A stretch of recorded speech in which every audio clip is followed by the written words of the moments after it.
for when you said 90% chance that it ends phase. It's 100% now. If it goes to court, it's 100%. That's phase is over. There's no way that phase stays in business after this. This is just, it's already at the Labor Commission. There's no way. It'll take time, but phase will shut down. Holy shit! Are you telling me that the organisation that covertly owns CSGO Wild and promoted it with these fucking retarded rigged gambling adverts has been doing some shady shit? Who could have seen that coming?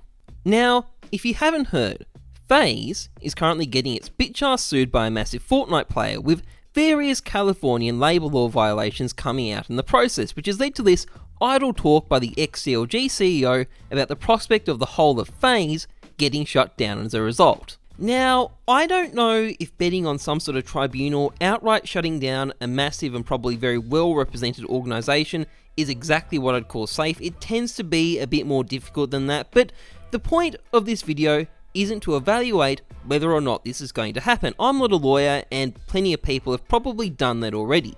Instead, I want to focus on what happens to these things, the stickers, in the case that this all ends up going tits up for FaZe. And there's a reason to be interested here as well because of an interesting little precedent from CSGO history. You see, lots of players have pulled incredible plays in the past that have fundamentally changed the value of their stickers, but one team with their MLG, fourth dimensional strats, really stand out above it all, and that would be iBuyPower. And it's very weird to see Steel opting over Skadoodle. I don't know if Skadoodle's not feeling it right now or what is going on, but iBuyPower is definitely not playing like iBuyPower. No, they aren't. I mean, we've seen that round after round. I mean, you know, usually iBuyPower is hitting their shots, making their trades. Well, that's the genius of it, don't you see? Because rather than make their trades in game, they made their trades with a guy who bet against them on CSGO Lounge. And not only did this earn them some very notorious lifetime bans for match fixing, it would also cement the iBuyPower Holo as the creme de la creme of Counter-Strike stickers. And what's more interesting though, is that if we were to summarise this whole iBuyPower situation and reduce it to its most fundamental details, basically what happened was a famous org left CSGO permanently due to some dodgy shit. Now, does that sound a bit like what could potentially happen to FaZe here to you? Because like, sure, there's some real distinctions in the actual details, but in practical terms, when you just look at the broad strokes, sounds pretty bloody similar to me. And hey, would you look at that, their holo looks really similar as well.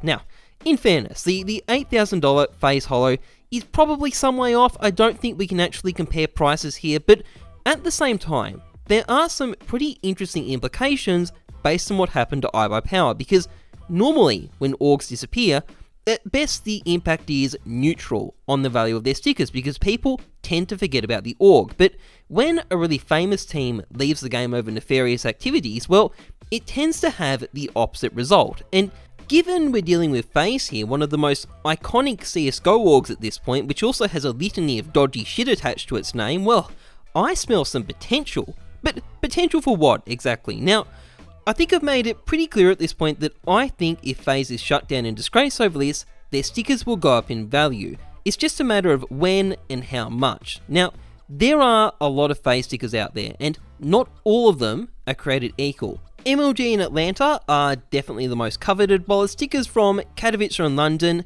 maybe not so much. But with all these options, it's not as if the FaZe stickers can be plunged into some sort of ultra rare status like the iBuyPower stickers were after they got ban hammered, which obviously places some limits on exactly how expensive FaZe stickers can get if there's a lot of options and a lot of stickers themselves floating around. On the other hand though, the thing that every single FaZe sticker has had in common is that they've consistently risen in price after their respective sticker sale every single time, and given this demand is probably only going to accelerate if FaZe is shut down like this, well, this makes it pretty bloody likely that FaZe stickers will steadily rise in value if the org gets shut down. Now, how much exactly is anyone's guess. Which FaZe sticker will give you the best return individually is also anyone's guess, but what you can basically guarantee is that if you're holding onto some FaZe stickers and the org gets nuked, you're very likely going to make some money, some very good money for that matter. But importantly, the devil may be in the time frame because, first of all, when an org suddenly leaves CSGO, the impact on the prices of its stickers isn't gradual, it's sudden. Prices tend to skyrocket and then drop back off to potentially rise later. This is what happened to 100 Thieves, for example. Its stickers absolutely crashed afterwards, and given how massive a story FaZe shutting down would be, you can expect that their stickers will absolutely skyrocket when it happens, only to inevitably crash back down afterwards before actually starting to increase in value after that.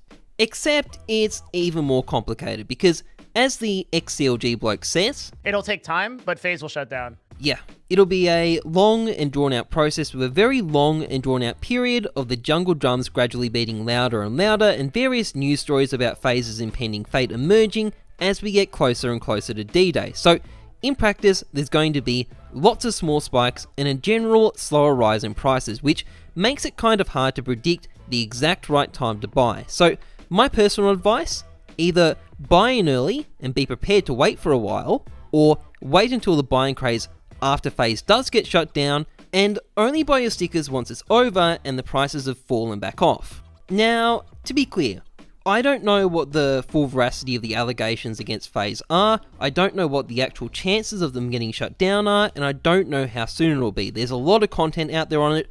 I'd recommend you look into it yourself and make up your own mind. All I'm trying to do is give some advice on what to do about the stickers if you do think FaZe is going to go. And one final bit of that advice. If you do get in early, even if FaZe does shut down, your stickers will probably make you money anyway. So keep that in mind. And with that, I'll bring this video to a close. So if you enjoyed it, please like, comment, subscribe. Otherwise, trust the numbers, not your gut. I'm Jesus. Thanks for watching. See ya.